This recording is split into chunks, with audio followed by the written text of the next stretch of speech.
Well, good day, YouTube, and welcome to another episode of the Albino Rhino beer review.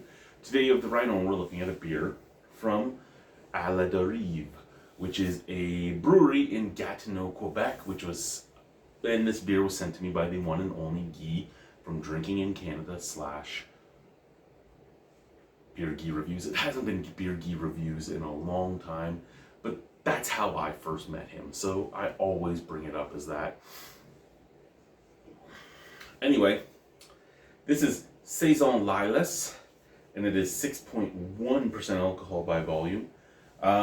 Here we go. So let's give you this, right? It's all in French. Dites bonjour à la Saison Lilas. Say hello to Saison Lilas. La toute première bière de notre Sierre de Terroir, our very first beer in the Terroir series.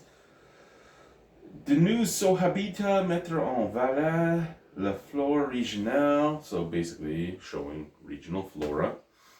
Cette bière de type Saison, it's a Saison. It has content de miel de la ferme bee api de la Val des Monts, honey from the farm bee api in the Val des Monts. L'équipe à la Derive, récolte et frost des fleurs de lilas s'en vient dans ces délicieux miel. So the team at La Derive have added wild lilac to the delicious honey. Not word for word, because again, my French, I haven't used French in close to 25 years. But fairly close. So 6.1% alcohol. Already you guys lose a little bit of marks from me, because this is a Saison. A Saison should be lower than that. Arguably, a Saison should be in a Radler to mild range if we're going full on historical. But if we're not going full on historical, light beer to regular law ABV range could be accepted if we're just going with a historical concept of the beer. I know Guy sent this to me to try, and I almost feel like he sent this to me to fucking nudge me too, like, look what I got you. It's 6% alcohol, motherfucker. Because he knows how I feel about Saisons, and higher ABV Saisons at that. But whatever. I'm really intrigued by this too, because Quebec is a very big province, as is Ontario. In that you could travel for a long time and still be in Quebec, just like in Ontario you could travel for a long time and still be in Ontario. So when you still try to show off local flora and local terroir, local ingredients, I get really excited. But I mean, again, what's local to you, right? A lot of breweries will do like a 100-kilometer beer, where everything's from within 100 kilometers of the brewery. When I was at Black Creek Pioneer Village doing my film series there, they were saying that a 1 mile beer is what you would find in the olden days. So everything was within a mile of you. And I mean, it's a lot harder to do now, because how many times will you find a farm within a mile of a brewery in the city? Almost never. But at the same time, when you can do something like that, that's even more amazing. 10-kilometer beers, 20-kilometer beers, 30-kilometer, that's all really cool ideas, right? You find some hops within 30 kilometers of your brewery, even if they're wild hops or they're hops from a home brewer or something. It's a really interesting idea, and you get to show off a lot of different things, and you get to take time and planning on some of the stuff you do. Maybe there's a coffee brewer near you, and you could be like, hey, this is a 30-kilometer beer, because within 5 kilometers I was able to get a coffee, within 30 I was able to get the malts that I needed, and within 10 I could get the hops. So it's one of those things that's really intriguing and really interesting to do. I'll stop talking now. I like the bear with the honey and the girl, like Goldilocks almost. Well, she's not Goldilocks. Well, maybe she's Goldilocks. She's not Red Riding Hood, so maybe Goldilocks. She does have gold locks with the wild lilac flowers. I used to love growing lilac in my front yard. It helped keep some of the bugs away, and I loved the smell. I did. Love the smell of lilac. Love the smell of lavender. Peppermint too, and again, peppermint to use, you get rid of ticks and stuff like that. So it's. Thank you, Guy.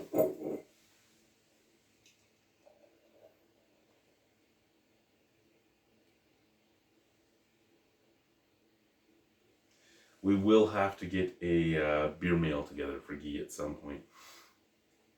Let him try some Saskatchewan beers. I'm not at that point yet. I need a few more months to get a little more control on my finances. And oh, you've almost been in Regina all year. Yeah, well, a lot of really bad things happened when we left the Arctic. So it's taken a little bit of time to try and get any bit of leeway in the financial situations. Basically, I need to find another job. My wife won't let me be a porn star, so I mean, I need a different job other than that. Not that that would ever succeed for me, but you know what. Okay, so the first pour was crystal clear with bright white head. There is a nice snap crackle pop. The second pour got a little hazier, so we're looking at some splooge here, which is kind of what I expected. I didn't Weiss roll the beer, but I didn't think I'd have to. Okay, we're still getting a little cloudier. I don't think we're going to get super cloudy. We're probably close to where we're going to look at. So, I mean, it is a cloudy, hazy. You can see through it, but you can't see through it. Like, it's not opaque, but it is very hazy. Like, I can see the can moving, but it's mostly just the lights being blocked. Like, if I held this out here, I wouldn't know that it's a can. It's just something blocking the light. I have my finger across. I don't know if my finger is just something blocking the light. So,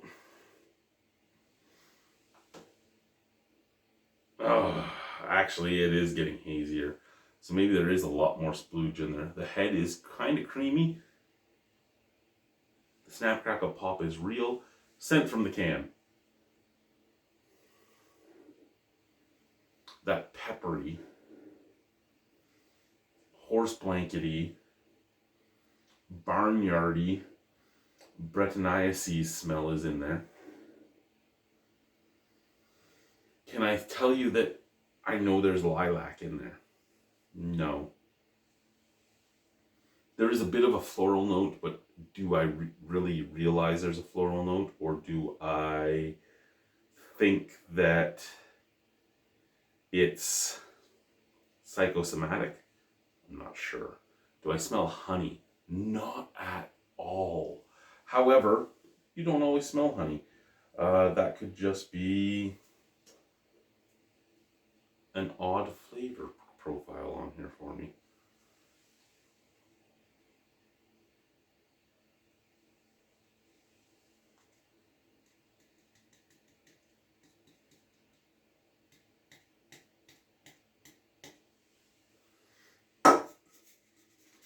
All right.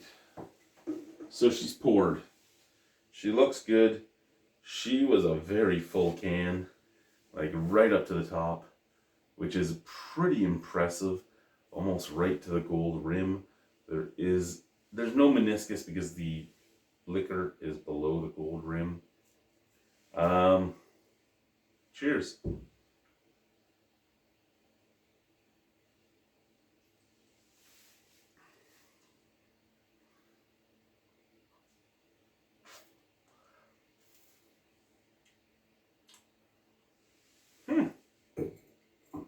That's quite enjoyable.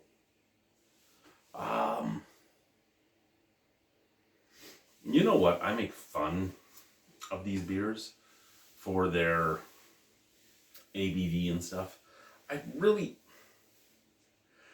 don't care, but to an extent, I am a bit of a purist when it comes to the styles.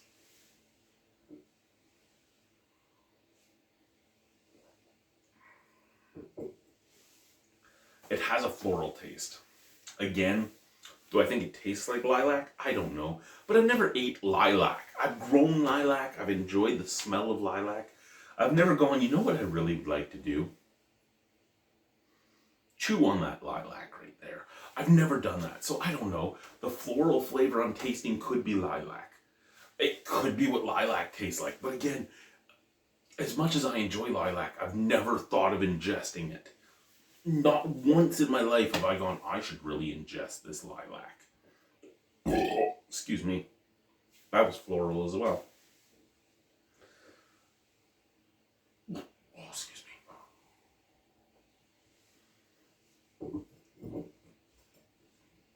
Light carbonation.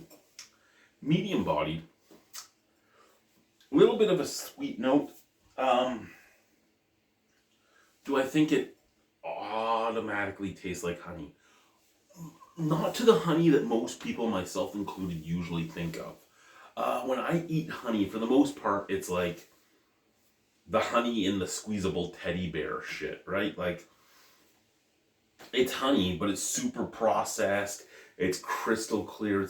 I've had raw honey, and I've had honey that still has the honeycomb in the jar and stuff like that. This kind of reminds me of that, where it's much less sweet, but still tastes kind of honey-esque. It's a lot like when you eat maple syrup that's made on a maple farm. It's not the maple syrup you buy at the store. Even if you get the cans of maple syrup, like the real maple syrup from, say, like Kirkland or something, or you are in Quebec and you buy the like big porcelain jugs of maple syrup, those taste a lot different than the table syrup you're serving at home, or even like the E.D. Smith maple syrup that you would serve at home. When you get real maple syrup, so much different than mass-produced maple syrup. And honey is the same thing. When you get real honey, it's so much different than the mass-produced honey. I mean, in syrup, you know, table syrup is much different. It's like high fructose corn syrup and stuff like that. But when you buy instead of table syrup, you buy actual highly processed maple syrup. Very much different than even highly processed honey, because highly processed honey is just very filtered and very refined, and you lose a lot of, you get more sweetness, but you lose a lot of the nuances that are in the farm fresh honeycomb, including honey. And it is what it is.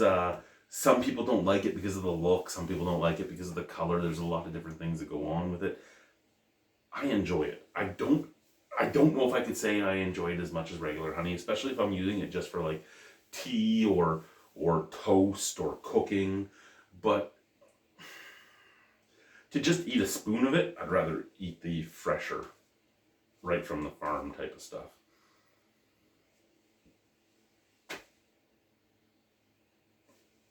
I don't know. And to make mead, I'd rather the fresher stuff. However, that is a much more expensive venture.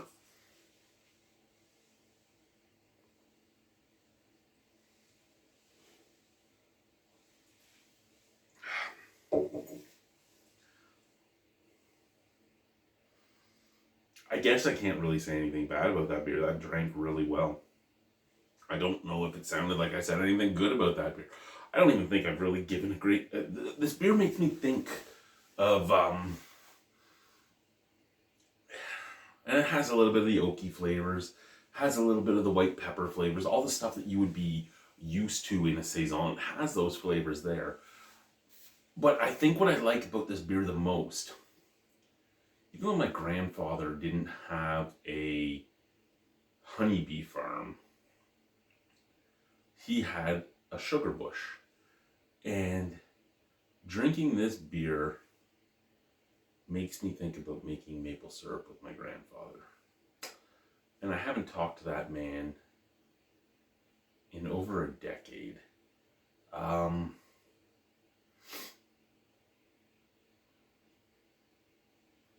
He's met one of my 5 children, just one. And I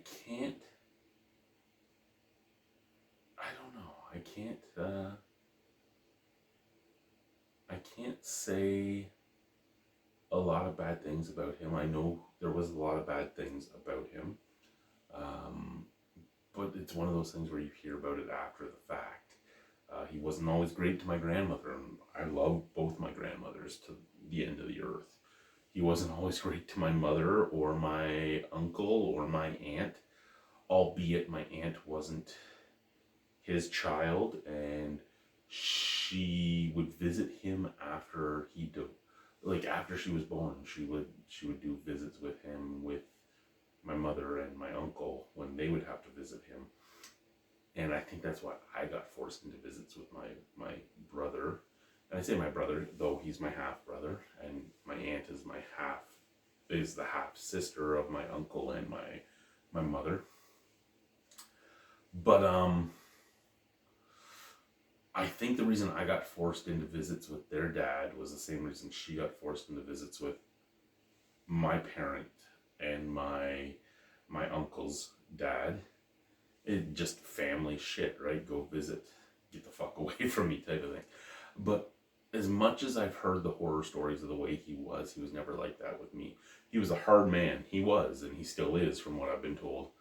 But I have a lot of really good memories with him and at his place.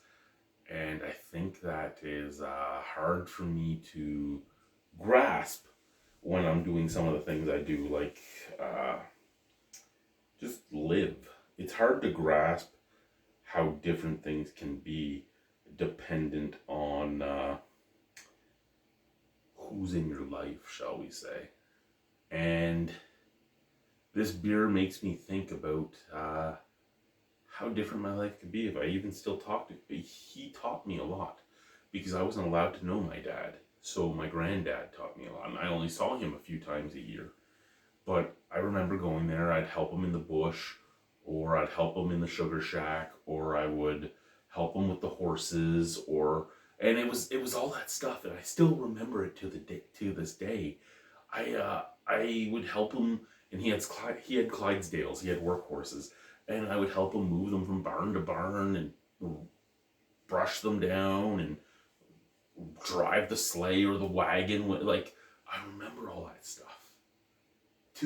I'm in my 40s. This stuff happened when I was like 5, 6, 7, 8, 9, 10. I remember it so well. So it made a lasting impact to me. So this beer, because of the fact that it talks about all that stuff, it talks about the farm fresh honey and all that, it makes me think of those days. So thank you, Guy, for that. Thank you very much for that. I don't know if this beer is really worth the mark I'm going to give it or not, but I'm giving an 8.5, and I'm giving an 8.5 because of the things it's making me remember. And a beer is an experience, and that's what it should really be used for. It shouldn't just be used to get drunk, like a lot of people do.